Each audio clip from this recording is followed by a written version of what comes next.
the Roger Smith Hotel is RS Hotel. What we're going to talk about today is community, and community both online and offline. We're in an interesting situation where we're actually a location. We're a hotel. Being a location, we're actually a place of community, and the history of the hotel has been, for many years before Google, before the internet, our owner is a painter and sculptor and very interested in community, the art world, having people be a part of who we are and what we're doing. And much more than just a heads and beds kind of place, where a sales-driven place like most hotels, it's always been a people-driven location, a place of community. So 3 years ago, I started working at the hotel. We built a video-based website where we did all content, telling stories about the hotel, about the arts community. We have an art gallery. And then about a year ago now, 10 months ago, Brian came along with a big passion for Twitter and had built community on Twitter. We didn't really have that online community yet. And what Twitter's been able to do with Brian's community that he's brought and expanded from there is really an amazing connection between online community and in-person community. And so, Brian, if you want to just talk about how we brought the online community. Is this work? Yeah, cool. Just a quick preface into how I got into this. I didn't grow up with computers. I think my iPhone's probably a better computer than they had when I was in high school. But a year ago, I moved, about a year and a half ago, moved down from Boston to help open the Plaza Hotel as a food and beverage manager there.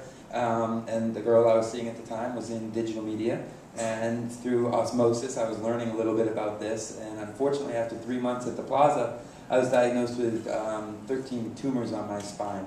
So I started last May in 2008, I went through 6 months of chemotherapy, and that's when I really started to use Twitter to reach out to people, and not just to get stuff back, feedback to me, but so I could sort of just mentally keep telling people how I was doing, and most of it was lies. But the more lies I could tell and people believed, the better I felt. Like when I'd say I was going by the river to read my book, I was actually laying on the bathroom floor, dropping my BlackBerry on my phone, trying to send out tweets. But it allowed me to continue to move forward, and all of a sudden, people started just following me, because I didn't understand how to get followers like everybody else on Twitter. And all of a sudden, people just started following me because I was just making conversation. And I really thought, when I get better, this is something that the hospitality business needs. And I got better, went back to the Plaza for 10 days, and turned to my supervisor and said, you know, when I leave my shift today, I'm never coming back. It was just awful. I wasn't going to get to do the social media stuff there, and I went and I interviewed at the Roger Smith Hotel, and the first question, I was applying for an assistant food and beverage director job, and the first question that the owner asked me personally was, what do you know about this Web 2.0 stuff? That was the first question for a food and beverage job. And I thought, wow, this is just a miracle. I mean, this is absolutely perfect. I instantly stopped thinking about food and wine and started instantly thinking about Twitter, blogs, and Facebook. And that's when it all started. Adam was, like he said, started doing what he did. And I just said, you know what, it's time to make this community happen in the middle of New York City. And, you know, that's when we started doing it. And I'll let Adam continue to talk. Yeah, and I think, you know, what's interesting about what's happened is that we're in the hospitality business, right? We're in the people business. We're in the business of making people happy, giving them an enjoyable stay. So much of what's happened over the last 10 years with the internet is it's not personal interaction in a hotel experience anymore. No one's really looking out for you. People book their rooms off Priceline. A lot of times they don't even know the name of the room that they're staying at, or Expedia, or any of these.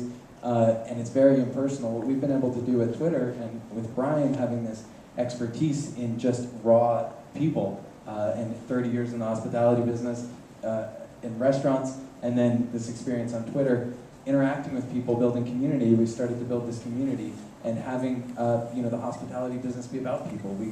Anyone we interact with online, we care about, not only because we're going to be able to maintain that relationship with them after they leave. They're also going to talk about us to their networks, and it's about people again. And it's a really interesting thing. Our sales managers are a little confused with what we're doing here. They've been there for 30 years, and they've yielded rates, and that's what they're doing. We're in it for talking to people, and there's actually been, the New York scene too has sort of gravitated to us, We got connected in with a lot of great people, Jeff Pulver, Chris Brogan, Gary Vee. All of these people have sort of been around and hosting tweet ups with us. Howard Greenstein has hosted Social Media Club. It's a place of community, and one of the first was we started hosting social media breakfasts, and with Selena, who's also here, and that was sort of an aha moment for me when it was like, wow, this is actually, I'm meeting all of these 100 people here, they're hearing me talk, and I'm going to go home and I'm going to reach out to all of them on Twitter, and we're going to maintain a relationship. That's pretty amazing. And now all of those people are sort of core to what we've done, and continually people are putting on events with us. And then in the restaurant, Brian being still on the floor of the restaurant, has had an opportunity to have people in the bar almost, many nights a week. People just sort of gather, we'll tweet out, hey, going out to @RS Hotel. And so I think that what we have there is exciting as well. Just yeah, the people side of it is the whole side of it. I mean, there's no way anyone's going to give us $250 to not come stay at the hotel. It's people have to come. We have to see the people, and that's what we love about it the most is the conversion of people to see our place, and then the loyalty of Adam and I actually shaking hands with those people. I mean, I got to have lunch with Jeff the other day, and our friend Katie was there from ESPN, and that's what it's about. It's not about talking to Jeff on Twitter, but after having that lunch, you get to know these people as people. So then when you see a good morning from Jeff from Tel Aviv, you're like, that's awesome. I know Jeff. Jeff's a cool guy. I picture him sitting at that table, having his coffee in Tel Aviv. I mean, I need to know the people. And it's that follow-up. It's the continuing follow-up with people like Sarah, who is so wonderful and supports the hotel. And we get to track her when she's out in San Francisco and say, hey, good luck on tonight's speech. And whatever anyone is doing out there, we get to follow them and we get to be part of their life. Not just because we want them at the hotel, but because we want them as part of our family. We work for a family, and we want everybody that we encounter to be part of that family. And using these tools, that's all it is. It's the same conversations we'll have with you in the bar. We'll just try to have these conversations online, and it's really bringing the people back into what I think a lot of people, including myself, took me so long to just get into even internet and all of these social sites. Now that I'm there, I understand that it's the same conversation. You just get to have it over a different medium, and that's kind of what we